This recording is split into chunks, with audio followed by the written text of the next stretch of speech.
ಕನ್ನಡ ಬರಲ್ವಂತ ಇವ್ರೊಳಗೆ ಕನ್ನಡ ಬರಲ್ವಾ? ಕನ್ನಡ ಬರಲ್ವಾ? ಹಿಂಗೆ ಕೇಳ್ತಾರೆ, ಕನ್ನಡ ಬರಲ್ವಾ ಅಷ್ಟೇ ಕೇಳ್ತಾರೆ. ಇದು ಬರಲ್ವಾ? ಕನ್ನಡ ಬರಲ್ವಾ? ಮಾತಾಡು ಮಾತಾಡು ನೈಸ ಏನಂತಾರ ಮಾತಾಡಿ. ಈಗ ಬರಲ್ಲ ಅಂದ್ರೆ ಮಾತಾಡು, ಹಿಂದಿ ಮಾತಾಡ ಮಾತಾಡಿ. ಈಗ ಮಾತಾಡು, ಹಿಂದಿ ಮಾತಾಡು.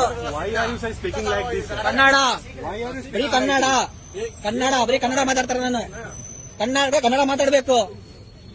ಇಂಗ್ಲಿಷ್ ಹಿಂದಿ ಎಲ್ಲ ಇಲ್ಲಿ ಕನ್ನಡ. ಇದು ಕನ್ನಡ ಮತ್ತೆ ಇಂಡಿಯಾ ಮಾತಾಡ್ತೀರಾ? ಏನೇ ಗೊತ್ತಾ ಕನ್ನಡದ ಮತ್ತೆ ಹಂಗಾದ್ರೆ ನೋ ಇಂಡಿಯಾ. ಮಾತಾಡು ಇಂಡಿಯಾ ಮಾತಾಡು ಹಿಂದಿ ಮಾತಾಡು.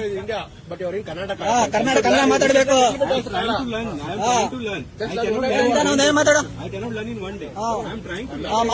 ಮಾತಾಡಿಸ್ತೀನಿ ಒನ್ ಡೇ ಮಾತಾಡಿಸ್ತೀನಿ. ನೋಡಿ ಜನಗಳೇ, ಇವ್ರಿಗೆ ಕನ್ನಡ ವ್ಯಾಪಾರ ಮಾಡ್ತಾವ್ರೆ. ಇವನು ಅದೇನೋ ಹಿಂದಿ ಬಂದ್ರಂತೆ, ಹಿಂದಿ ಕನ್ನಡ ಬರಲ್ಲ ಅಂತ ಇವಂಗುವೆ. ಇಲ್ಲಿ ಯಾರಿಗೂ ಕನ್ನಡ ಬರಲ್ಲ, ಅಂಗಡಿ ಮಾಡಿಕೊಂಡು ವ್ಯಾಪಾರ ಮಾಡ್ತಾವ್ರೆ. ಸಿದ್ಧಾರ್ಥ ಲೇಔಟ್ ಅದು ಕರ್ನಾಟಕದಲ್ಲಿ ಬಂದ್ಬಿಟ್ಟು ಮೈಸೂರಲ್ಲಿ ಕನ್ನಡ ಬರಲ್ವಂತ ಇವ್ರಗಳಿಗೆ. ಮಗ ದೋಷ ಸ್ವಲ್ಪ ಅಣ್ಣವ್ರೆ, ಮಗ ದೋಷ ಹಂಗೇನೆ. ಇವನು ಇಬ್ಬರಿಗೂ ಕನ್ನಡ ಬರಲ್ವಂತೆ. ಬರೀ ಹಿಂದಿಲೇ ಮಾತಾಡ್ತಾರೆ ನೋಡಿ ಇವರು.